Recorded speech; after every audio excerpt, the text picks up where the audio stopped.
نحمده ونصلي على رسوله الكريم أما بعد إنا لله وإنا إليه راجعون. ساتھیوں سے گزارش ہے کہ شور پر کنٹرول کریں اور نظر و ضبط کا مظاہرہ کریں. جنازے کی نماز کے لیے صفوں کی ترتیب کا خیال کریں. یہ موقع تقاریر کا اور گفتگو کا نہیں ہے. ہم سب صدمے کی حالت میں ہیں.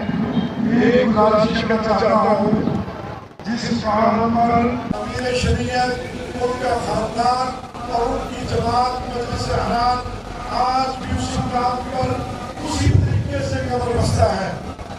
حضرات کے جانے سے غم کی کیفیت ضرور ہے لیکن انشاءاللہ مشن کے اندر کوئی کمی اور کوتاہی نظر نہیں آئے گی.